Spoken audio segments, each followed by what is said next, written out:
हुए इस हादसे में अब तक मरने वालों की संख्या 25 हो गई है। वहीं मामले के 4 आरोपियों में से 3 को पुलिस ने गिरफ्तार कर लिया है। हादसे में कई लोग गंभीर रूप से जख्मी हैं। मुरादनगर हादसे में मारे गए लोगों के परिवार वालों ने आज गाजियाबाद से मेरठ जाने वाले रास्ते को जाम कर दिया और गुस्से में 3 लोगों के शवों को हाईवे पर रखकर प्रदर्शन भी किया।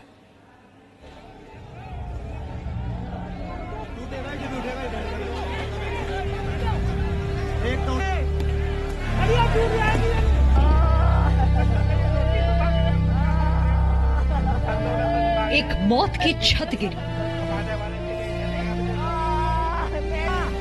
और देखते ही देखते 25 जिंदगियां उसकी भेंट चढ़ गईं। किसी के गम में शामिल होने आए लोग खुद अपने परिवार वालों को कभी ना भूलने वाला दुख दे गए। प्लीज प्लीज सर, आप हमसे मिलने के लिए आइए। योगी आदित्यनाथ जी, आप हमारे मुख्यमंत्री हैं, ये आपका फर्ज है। मेरे फैमिली को देखिए, इधर देखिए क्या हालत। इस घर में कमाने वाला कोई नहीं रहा। 4 आदमी थे, चारों के चारों चले गए 1 साल के अंदर। अब नहीं है कोई भी घर में। 1 साल में 4 आदमी चले गए घर से। 3 साल चले गए। प्लीज योगी आदित्यनाथ जी, अब कैसे जीवेंगे? अब हमारे जीने का क्या मतलब है? 3 की जो कैसे सहन करेंगे? खत्म हो गए भैया, घर में से कोई नहीं बचा। 3 बज गए। छोटा 7 साल का बच्चा बचा है, बस सब चले गए हैं। उसके छोटे छोटे जो बच्चे हैं, नितिन के, प्रमोद के भी सब चले गए। रोबिन की एक बहन है, चारों विधवा होगी सब। मुरादनगर हादसे में मारे गए लोगों के परिवार वाले बेहद गुस्से में हैं। हादसे में जान गंवाने वाले 3 लोगों के शवों को हाईवे पर रखकर लोगों ने जाम लगा दिया। प्रदर्शन कर रहे लोगों ने गाजियाबाद से मेरठ जाने वाले रास्ते को बंद कर दिया।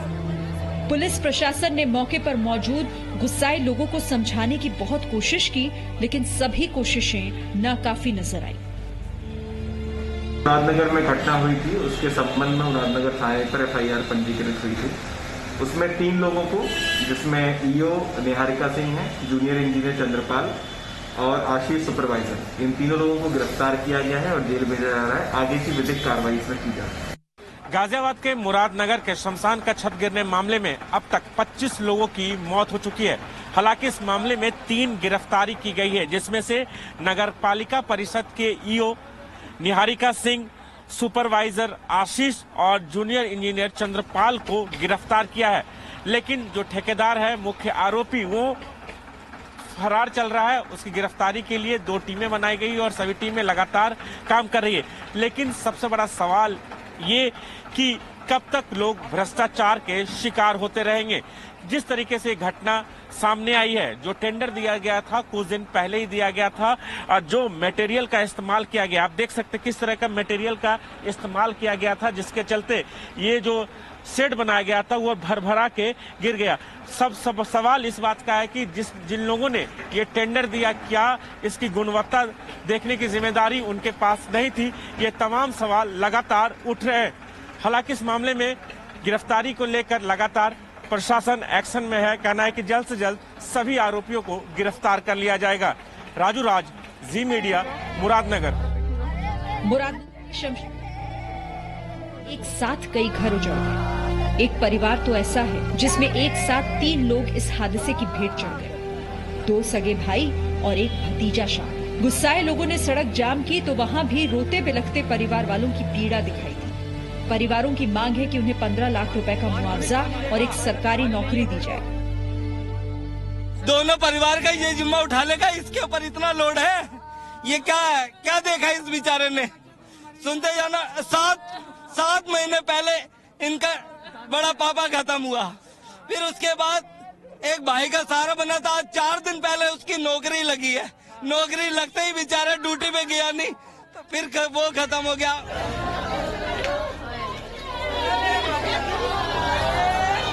शमशान घाट हादसे का शिकार शामली के रहने वाले पिता पुत्र भी हो गए।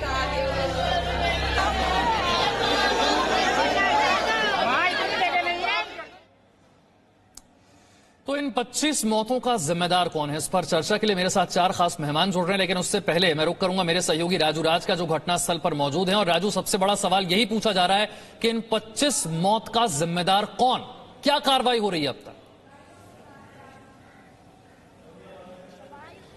देखिए विशाल, इस मामले में 3 लोगों को गिरफ्तार किया। ईओ यानी अधिशंसा अधिकारी जो इंजीनियर हैं उनको गिरफ्तार किया गया। इसके अलावा सुपरवाइजर आशीष को गिरफ्तार किया है और जूनियर इंजीनियर को गिरफ्तार किया है। जो मुख्य आरोपी है ठेकेदार जिसको ठेका दिया गया था, वो फिलहाल फरार चल रहा है। उसकी तलाशी के लिए 2 अलग अलग टीमें बनाई गई और लगातार पुलिस अपनी ओर से कार्रवाई करने की बात कर रही है। लेकिन सवाल एक बार फिर वही है, क्या जिन लोगों की मौत हुई है, 25 लोगों की मौत हुई है, उसके मौत के जिम्मेदार कौन है? क्या सिर्फ जो कमेटी बनी है, कमेटी अपनी जांच दे देगी और जब ये घटना शांत हो जाएगा तो क्या सभी चीजें फाइलों में दब जाएगी?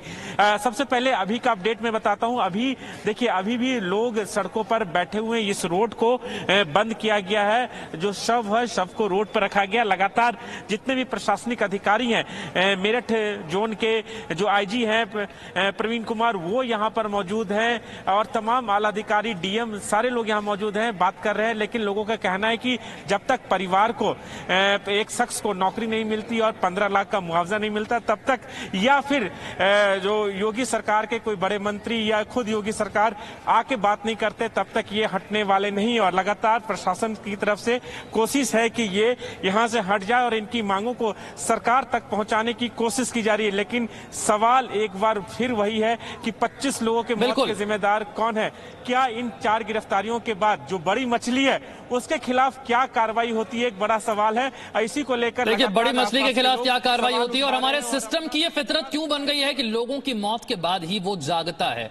भारतीय जनता पार्टी से अनिला सिंह हमारे साथ हैं, समाजवादी पार्टी से मनोज पांडे हमारे साथ जुड़ रहे हैं, कांग्रेस के नेता गजेंद्र सांखला हमारे साथ हैं और बीएसपी से सुधींद्र भदौरिया भी मेरे साथ जुड़ रहे हैं। अनिला सिंह, भ्रष्टाचार की भेंट चढ़ गई 25 जिंदगियां और अब जांच और मुआवजे से क्या उन्हें वापस लाया जा सकता है? नहीं, आप बात बिल्कुल ठीक कह रहे हैं। हम लोगों ने 25 जानें खोई हैं और इसमें बिल्कुल कोई दो राय नहीं है। क्वालिटी ऑफ कंस्ट्रक्शन जो था वो इतना खराब था जिसकी वजह से बारिश से वो ढह गया है। और इसमें जिम्मेवारी तो उठानी पड़ेगी। जिम्मेवारी इसलिए उठानी पड़ेगी जिसने भी ठेका लिया, ठेका उसको ऑनर किया गया, उसको क्वालिटी कंट्रोल नहीं हुई, जिसकी वजह से ये हादसा हुआ। मैं इस चीज को नकार नहीं सकती हूँ, परंतु अगर जैसे कि हमने अखिलेश यादव जी का भी बयान सुना कि जिस प्रकार से वो कह रहे हैं नहीं योगी आदित्यनाथ जी इस चीज के जिम्मेवार हैं, वो थोड़ी सी जाती हो जाएगी कहने के लिए। योगी आदित्यनाथ जी ने तो हर जिले में ये कहा है कि भाई अगर 50 लाख से ऊपर का जो भी कंस्ट्रक्शन होगा उसकी कंस्ट्रक्शन क्वालिटी को मॉनिटर डीएम और कमिश्नर करेंगे।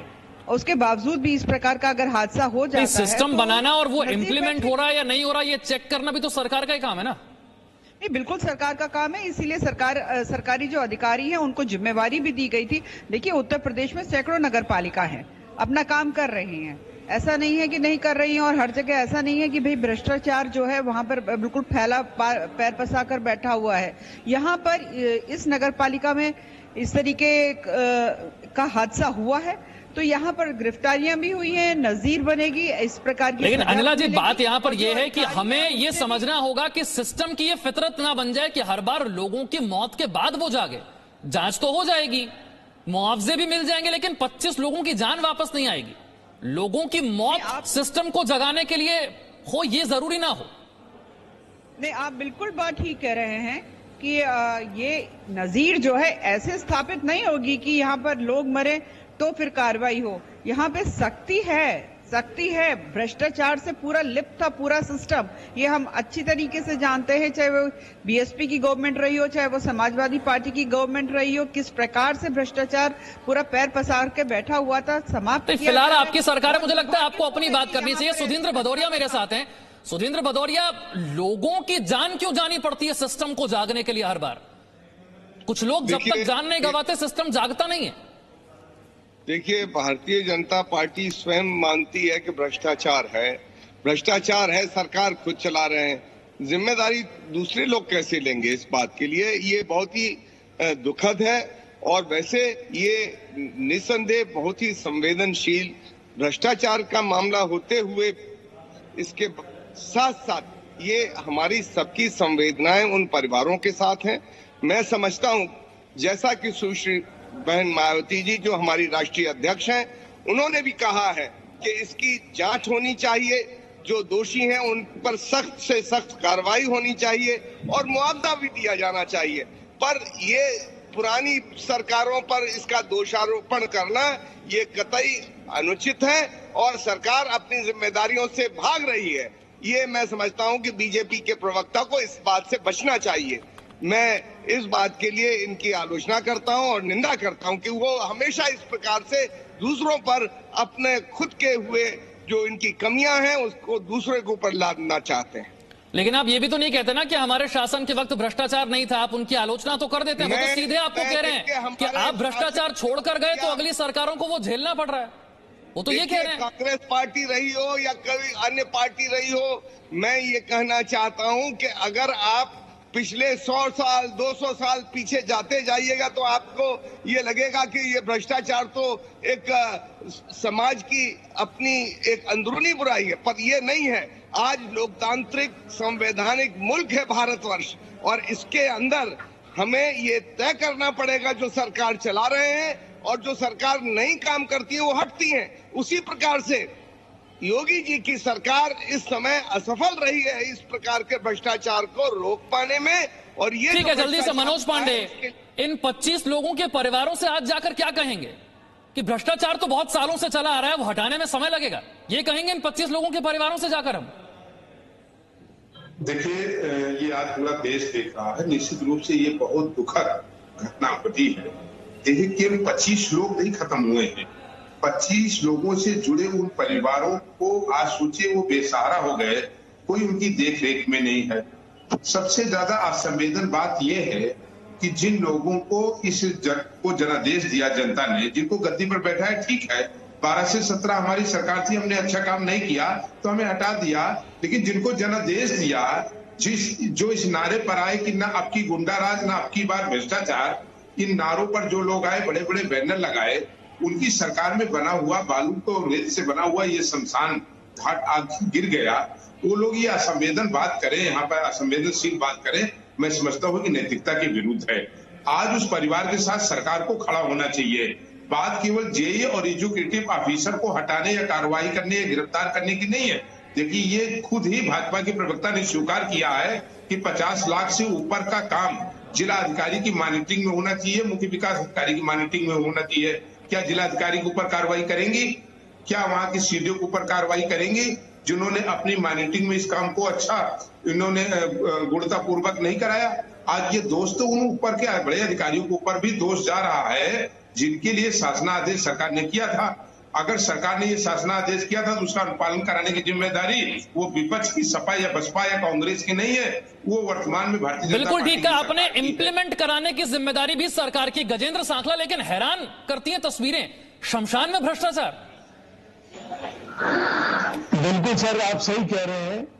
जिस तरह से ये लोग बड़ी बड़ी बातें करके सुशासन की बात कर रहे थे कि हम उत्तर प्रदेश के अंदर सुशासन देंगे, हम देश में सुशासन देंगे, भ्रष्टाचार को रोकेंगे, हम गुंडा राज को रोकेंगे। आप अंदाज लगाइए कि आज इस छत के गिरने से आरसीसी कॉलम स्ट्रक्चर का काम था और आरसीसी के कॉलम स्ट्रक्चर के अंदर कितनी ज्यादा इनको स्ट्रक्चर स्टील का ध्यान रखना चाहिए था।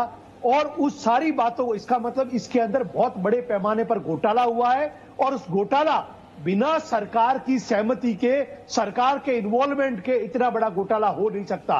50 लाख के काम के अंदर जो बंदरबाट हुई और किस तरह से 50 परिवारों को नहीं, मैं कह रहा हूं 50 लोगों का संसार उजड़ गया। और आज ये लोग इतने संवेदनहीन हैं कि 2-2 लाख रुपए का एक्सीडेंट के अंदर जैसे कोई आदमी एक्सपायर हो जाता है उसकी तरह 2-2 लाख रुपए बांट करके, और बेशर्मी की हद होती है कि आज इस शासन का कोई जिम्मेदार व्यक्ति उस परिवारों के साथ नहीं खड़ा जो लोग भ्रष्टाचार के अंदर आकंठ लिप्त है। इन लोगों की कथनी और करनी में सर अनिला सिंह जी, जो बात गजेंद्र सांखला कह रहे हैं, बिना सरकार को पता हो, सरकार की सहमति के बिना इतना बड़ा घोटाला हो नहीं सकता। बिल्कुल नहीं हो सकता सर। आपको क्या लगता है? जिम्मेदारी के साथ कहता हूं, 50 लाख। एक सेकंड, गजेंद्र सांखला जवाब सुन लेते हैं। अनिला सिंह जी, देखिए, ऐसा समाजवादी पार्टी, बीएसपी और कांग्रेस के जो प्रवक्ता बोल रहे हैं कि सरकार की जानकारी के बगैर ये घोटाला नहीं हो सकता, तो क्या कहना चाह रहे हैं? योगी आदित्यनाथ जी ये घोटाला करवा रहे हैं। योगी आदित्यनाथ जी घोटाला करके भ्रष्टाचार करके पैसा कहाँ लेकर जाएंगे? क्या उनको कोई परिवार है या उनको कोई क्षेत्रीय दल की राजनीति करनी है? उस पार्टी को उनको पालना पोसना है? मैंने बहुत ही स्पष्ट शब्दों में कहा है कि जो जिम्मेवार हैं इसमें नगर पालिका के जो 3 लोग हैं वो तो उनकी गिरफ्तारी हो चुकी है। डीएम और कमिश्नर को भी इसका उत्तर देना पड़ेगा और जो सजा मिलेगी वो नजीर स्थापित करेगी, जिससे कि जो सैकड़ों वो तो पूछ रहे हैं कि क्या जिला अधिकारी पर कार्रवाई करेंगे आप? परिवारों को उनके सीधी सी बात है, जो जिम्मेवार है उसके ऊपर कार्रवाई होगी, उसमें सोचने का विषय क्या है? कार्रवाई क्या होगी? मैं तो यहाँ डीएम कमिश्नर को बचाने के लिए नहीं बैठी हुई। आप ये बताइए, तो सबसे बड़ी बात देना पड़ेगा, उनका एक्सप्लेनेशन कौन होगा? जिम्मेदारी के साथ कहना हो सकता है। मिलनी चाहिए। एक सेकंड नलेला जी, गजेंद्र सांखला अपनी बात पूरी कीजिए और फिर रुकिएगा, जरा जवाब सुनिएगा। गजेंद्र सांखला बात पूरी कर लीजिए अपनी। मैं ये कहना चाहता हूं, चिंता की बात ये है कि इस तरह का स्ट्रक्चर स्टील का काम एक जगह नहीं हुआ है, उत्तर प्रदेश के अंदर कई जगह हुआ होगा। सरकार तुरंत प्रभाव से उन किए हुए कामों की टेस्ट चेकिंग करवाए, जिससे ये हादसे और नहीं हो, और हादसों की भी संभावना है। ठीक है, आखिरी 20 सेकंड अनिला जी जवाब दीजिएगा। गजेंद्र जी अब रुकिए और जरा जवाब सुनिएगा। अनिला जी। जी नहीं, देखिए सांखला साहब जो हैं चिंता व्यक्त कर रहे हैं, मैं इनको धन्यवाद देती हूँ। बिल्कुल चिंता आप करिए, पर मैं ये भी जानती हूँ कि लगातार जब से योगी आदित्यनाथ जी मुख्यमंत्री के रूप में उत्तर प्रदेश में आए हैं, उन्होंने एक ही चीज कही है, भ्रष्टाचार की कोई जगह है नहीं, अपराध की कोई जगह है नहीं। ये बिल्कुल बहुत ही दुखदायी घटना हो गई है और यहाँ पर जो भी जिम्मेवार है, डीएम जिम्मेवार है, कमिश्नर जिम्मेवार है, नगर पालिका में जो लोग हैं उनकी तो गिरफ्तारी हो गई है, बिल्कुल नजीर स्थापित हो गई। ठीक है, आप कह रही है कि जो लोग जिम्मेदार हैं उन पर कार्रवाई होगी। फिलहाल मेरे पास समय इतना है। बहुत बहुत शुक्रिया सभी खास मेहमानों का मेरे साथ जुड़ने के लिए। लेकिन सवाल यह है कि हर बार सिस्टम को जगाने के लिए कुछ लोगों को अपनी जान क्यों गंवानी पड़ती है? छोटा सा ब्रेक ले रहे हैं, फौरन हाजिर होंगे। Presenting B News app available on Google Play and App Store. Download it now.